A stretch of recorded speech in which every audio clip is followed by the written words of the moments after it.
My name is Guy Cook. I've recently retired.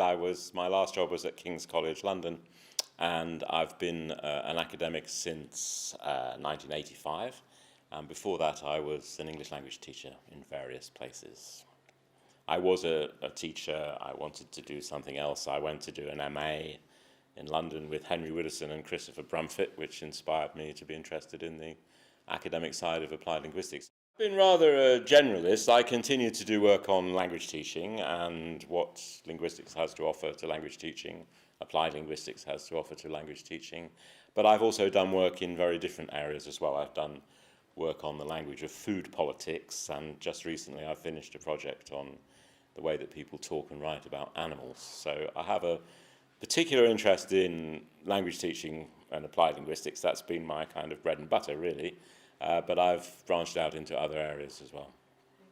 I don't think people can measure their influence, and I don't think academic influences on language teaching last very long either. So I really don't know. I've done some work arguing for the reintroduction of translation in language teaching and against monolingual English language teaching. So I've been rather strongly against the notion of teaching English only through the medium of English. And I'd like to think that that's had an influence on people. I think there's a general current in English language teaching now towards that, because it seems very chauvinistic to do everything through English and exclude people's other language identities. I've found that people have responded rather positively to that argument, actually, but I think that's because many English language teachers in the world, especially non-native English speaker teachers, have felt in their heart of hearts that the best way to teach a language is by connecting it to the student's existing language, and translation is a useful thing. So I hope I've had a little bit of influence in that. I published a book in 2010 called Translation and Language Teaching, which was quite successful in academic terms. But as I say, I think it's more eliciting a response from people who already feel that way. So I don't think I've had a major influence in that way. I think language teaching and language learning happens anyway. People have always done it, and have always done it quite successfully, especially if they're motivated. So one of my arguments has been that although the academic study of language learning and language teaching is very interesting, I'm not sure that it's essential to good language learning and good teaching. So one of the things I would like to think I've done is to encourage language teachers to realize that they can do it anyway and not to be subject to changing fashions in the academic world. There was another area that I was very interested in quite a while ago now, which is non-practical functions of language. So the way that people play with language and enjoy playing with language, and this attracts them.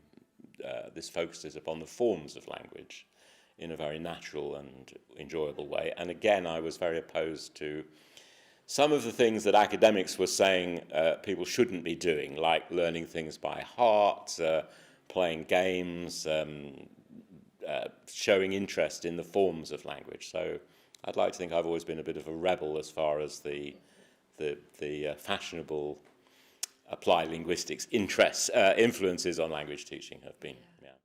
On the subject of whether my work has influenced the way that language teachers practice their profession, I think it's very tempting for academics to be rather full of themselves and arrogant about these kind of things. So I could certainly pick out things which seem to be in tune with things that I've said. But I think the most important thing in language teaching is actually for teachers to be more autonomous and more independent of academic thought. I think applied linguistics is interesting in itself. It's interesting to study how people teach and learn languages from a theoretical and empirical point of view. But that doesn't mean that it necessarily should be the major influence on what people actually do. There's an important difference here. And I think as far as studying applied linguistics goes for language teachers, which many language teachers want to do, it should also be seen as an end in itself. It's intellectually enriching, it expands one's horizons, it gives one a general, deeper sense of what language use and language teaching and learning are about. To think that it must always have some practical spin-off is not necessarily the best way of thinking, in my opinion.